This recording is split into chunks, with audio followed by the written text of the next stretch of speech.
right, here it is, day 16, the last of our novel. And then next week we'll talk about what the writing assignment will be with it. So get excited for that.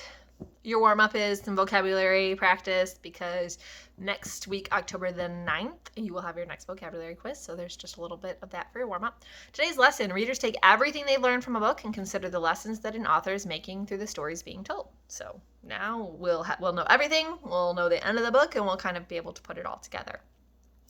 This is 8 pages, and I'm going to just read it through because I don't want to kind of interrupt the flow of the end of the book. So I'm not going to stop for breaks with this, and then we'll go over what questions you have to answer when we're done.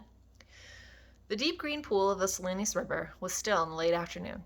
Already the sun had left the valley to go climbing up the slopes of the Gabilan Mountains, and the hilltops were rosy in the sun. But by the pool among the mottled sycamores, a pleasant shade had fallen. A water snake glided smoothly up the pool, twisting its periscope head from side to side, and it swam the length of the pool and came to the legs of a motionless heron that stood in the shallows. A silent head and beak lanced down and plucked it out by the head, and the beak swallowed the little snake while its tail waved frantically. A far rush of wind sounded, and a gust drove through the tops of the trees like a wave. The sycamore leaves turned up their silver sides, the brown, dry leaves on the ground scudded a few feet, and row on row of tiny wind waves flowed up the pool's green surface. As quickly as it had come, the wind died, and the clearing was quiet again. The heron stood in the shallows motionless and waiting. Another little water snake swam up the pool, turning its periscope head from side to side. Suddenly Lenny appeared out of the brush, and he came as silently as a creeping bear moves.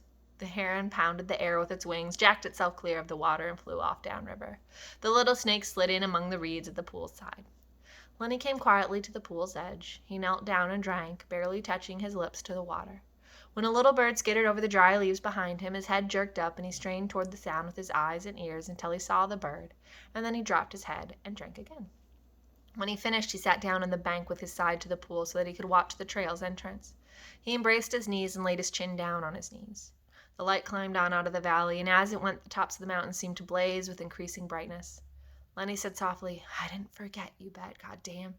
Hide in the brush and wait for George." He pulled his hat down low over his eyes. "George gonna give me hell," he said. "George gonna wish he was alone and not have me bothering him." He turned his head and looked at the bright mountain tops. "I can go right off there and find a cave," he said, and he continued sadly. "I never have no ketchup, but I won't care. If George don't want me, I'll go away. And then from out of Lenny's head there came a little fat old woman. She wore thick bull's-eye glasses, and she wore a huge gingham apron with pockets, and she was starched and clean. She stood in front of Lenny and put her hands on her hips, and she frowned disapprovingly at him, and when she spoke, it was in Lenny's voice. "I told you and told you," she said. "I told you mind George because he's such a nice fella and good to you, but you don't never take no care. You do bad things." And Lenny answered her, "I tried it, Clara, ma'am. I tried and tried. I couldn't help it." "You never give a thought to George," she went on in Lenny's voice. "He been doing nice things for you all the time. When he got a piece of pie, you always got half or more'n half. And if there was any ketchup, why, he'd give it all to you." "I know," said Lenny miserably. "I tried, Aunt Clara, ma'am. I tried and tried." She interrupted him. "All the time. He could have had such a good time if it wasn't for you. He would have took his pay and raised hell in a whorehouse, and he could have sat in a pool room and played snooker, but he got to take care of you." Lenny moaned with grief. "I know, Aunt Clara, ma'am. I'll go right off in the hills, and I'll find a cave, and I'll live there, so I won't be no more trouble to George." "You just say that," she said sharply. "You're always saying that, and you know son of a bitch and well, you ain't never going to do it. You'll stick around and stew the bejesus out of George all the time." Lenny said, "I might just as well go away. George ain't going to let me tend no rabbits now." Aunt Clara was gone, and from out of Lenny's head there came a gigantic rabbit. It sat on its haunches in front of him, and waggled its ears and crinkled its nose at him. And it spoke in Lenny's voice, too. "Tend rabbits," it said scornfully. "You crazy bastard. You ain't fit to lick the boots of no rabbit. You forget 'em and let 'em go hungry. That's what you do, and then what would George think?" "I would not forget," Lenny said loudly. "The hell you wouldn't," said the rabbit. "You ain't worth a greased jackpin to ram you into hell. Christ knows George done everything he could to jack you out of the sewer, but it don't do no good. If you think George gonna let you tend rabbits, you're even crazier than usual. He ain't. He gonna beat hell out of you with a stick. That's what he's gonna do." Now Lenny retorted belligerently. "He ain't neither. George won't do nothing like that. I've knew George since, well, I forget when, and he ain't never raised his hand to me with a stick. He's nice to me. He ain't gonna be me." "Well, he's sick of you," said the rabbit. "He's going to beat hell out of you and then go away and leave you." "He won't," Lenny cried frantically. "He won't do nothing like that. I know George. Me and him travels together." But The rabbit repeated softly over and over, "He gonna leave you, you crazy bastard. He gonna leave you all alone. He gonna leave you, you crazy bastard." Lenny put his hands over his ears. "He ain't, I tell you he ain't," he cried. "Oh, George, George, George." George came quietly out of the brush, and the rabbit scuttled back into Lenny's brain. George said quietly, "What the hell you yelling about?" Lenny got up on his knees. "You ain't gonna leave me, are you, George? I know you ain't." George came stiffly near and sat down beside him. "No." "I knowed it," Lenny cried. "You ain't that kind." George was silent. Lenny said, "George." "Yeah." "I done another bad thing." "It don't make no difference," George said, and he fell silent again. Only the topmost ridges were in the sun now. The shadow in the valley was blue and soft. From the distance came the sound of men shouting to one another. George turned his head and listened to the shouts. Lenny said, "George?" "Yeah." "Ain't you gonna give me hell?" "Give you hell?" "Sure, like you always done before. Like, if I didn't have you, I'd take my $50. Jesus Christ, Lenny, you can't remember nothing that happens to you. You remember every word I say." "Well, ain't you gonna say it?" George shook himself. He said woodenly, "If I was alone, I could live so easy." His voice was monotonous, had no emphasis. "I could get a job and not have no mess." He stopped. "Go on," said Lenny, "and when the end of the month come, I could take my $50 and go to a cat house." He stopped again. Lenny looked eagerly at him. "Come on, George. Ain't you gonna give me no more hell?" "No," said George. "Well, I can go away," said Lenny. "I'll go right off in the hills and find a cave if you don't want me." George shook himself again. "No," he said. "I want you to stay here with me." Lenny said craftily, "Tell me like you done before." "Tell you what?" "About the other guys and about us." George said, "Guys like us got no family. They got to make a little stake and then they blow it in. Ain't got nobody in the world that gives a hoot in hell about 'em. But not us!" Lenny cried happily. "Tell about us now." George was quiet for a moment. "But not us," he said. Because I got you and I got you. We got each other. That's what. That gives a hoot in hell about us," Lenny cried in triumph. The little evening breeze blew over the clearing, and the leaves rustled, and the wind waves flowed up the green pool, and the shouts of men sounded again, this time much closer than before. George took off his hat. He said shakily, "Take off your hat, Lenny. The air feels fine." Lenny removed his hat dutifully and laid it on the ground in front of him. The shadow in the valley was bluer, and the evening came fast. On the wind, the sound of crashing in the brush came to them. Lenny said, "Tell how it's going to be." George had been listening to the distant sounds. For a moment, he was businesslike. "Look across the river, Lenny, and I'll tell you, so you can almost see it." Lenny turned his head and looked off across the pool and up the darkening slopes of the Gabelins. "We're going to get a little place," George began. He reached in his side pocket and brought out Carlson's Luger. He snapped off the safety, and the hand and gun lay on the ground behind Lenny's back. He looked at the back of Lenny's head, at the place where the spine and skull were joined. A man's voice called from up the river, and another man answered. "Go on," said Lenny. George raised the gun, and his hand shook, and he dropped his hand to the ground again. "Go on," said Lenny. "How's it going to be? We're going to get a little place." "We'll have a cow," said George. "And we'll have maybe a pig and chickens. And down the flat we'll have a little piece of alfalfa." "For the rabbits," Lenny shouted. "For the rabbits," George repeated. "And I get to tend the rabbits." "And you get to tend the rabbits." Lenny giggled with happiness. "And live on the fat of the land." "Yes." Lenny turned his head. "No, Lenny. Look down there across the river. Like you can almost see the place." Lenny obeyed him. George looked down at the gun. There were crashing footsteps in the brush now. George turned and looked toward them. "Go on, George. When are we going to do it?" "Going to do it soon. Me and you. You and me. Everybody going to be nice to you. Ain't going to be no more trouble. Nobody going to hurt. Nobody nor steal from 'em." Lenny said, "I thought you was mad at me, George." "No," said George. "No, Lenny, I ain't mad. I never been mad, and I ain't now. That's a thing I want you to know." The voices came close now.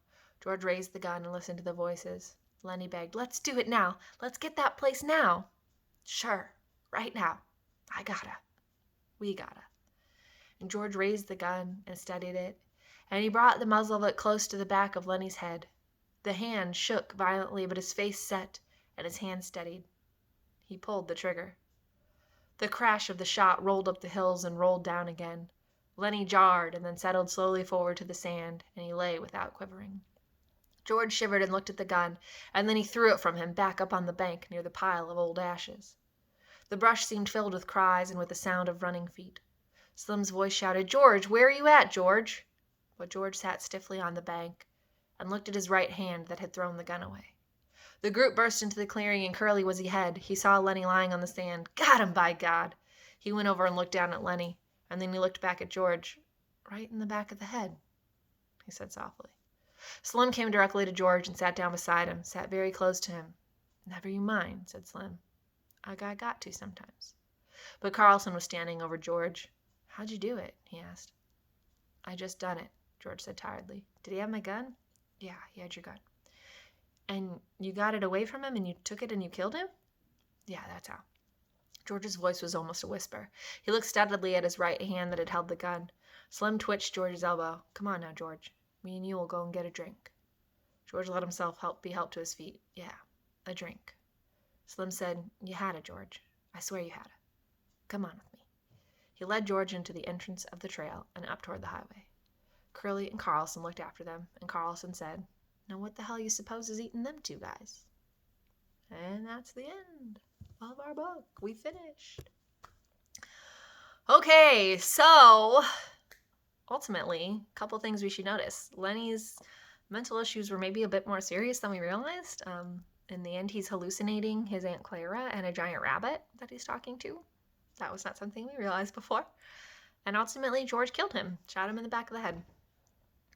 So, a couple of the questions, how did George get that gun? He was the one who took it from Carlson's room. Remember when he said to Candy, "Hey, let me go to the bunkhouse while you tell the guys that you found Curly's wife, and so I'm not found here, so they don't think I had something to do with it." And he took the gun then. So he knew what he was going to do. The options were convince Curly to let Lenny be locked up, let Curly kill Lenny, or do it himself. And he decides to do it himself. And Curly and Carlson don't seem to understand that it was, from George's perspective, a mercy killing, not only to keep other people safe, but to keep Lenny from dying a scared death, or to keep him from being locked up and being scared. And if you remember way back when we talked about Candy and his dog, and how the dog needed to be put down, and Candy said, "I should have shot my dog myself. I shouldn't have let somebody else do it." And here we have at the end of our book where George decides to take care of Lenny himself and not have somebody else do it. So you also have some questions. Explain why George is weak or strong at the end, and use some text detail to support, so you do have the pages there so you can refer back to them. That's an opinion. It can go either way. Explain the lesson that Steinbeck is trying to teach about dreams. Think about the dreams that everybody has for their life, their struggle, the ability for them to come true. Can those dreams come true or not? And the problems that get in the way. What do you think our author's trying to say about dreams? Number 3, why did George kill Lenny? Was he justified or should he be condemned? Again, opinion, but make sure you explain. And then number 4, why does the book end at the Salinas River? Look back to the start and connect to Loss of Paradise. So that's the exact same place that the book started in. And what you might not have realized is this book took place over 4 days, Thursday to Sunday. So actually really, really fast turnaround on everything here. And then answer some questions about your own book, what lessons you think your book was trying to teach, and some text support with that. And then I do want you, for your exit ticket, to give me a little bit of reflection on the book of Mice and Men. I'd like to know if somebody ruined the ending for you. So far, I haven't heard of that happening, but it sometimes happens every year because it's a pretty famous ending. And how do you think that impacted you, and do you wish that they hadn't? I'd like to know your opinion. And then that's it for our Of Mice and Men reading. We're done. Like I said, next week we'll talk about what sort of writing activity we're going to do with this. So that will be coming up next week. But I hope you enjoyed reading this book along with me, and that you got something good out of it. So I don't know if or when I'll be videoing for you for the future, but again, if you have any questions, make sure you contact your English teacher, me or Miss Coper or Miss Knox, and have a great day.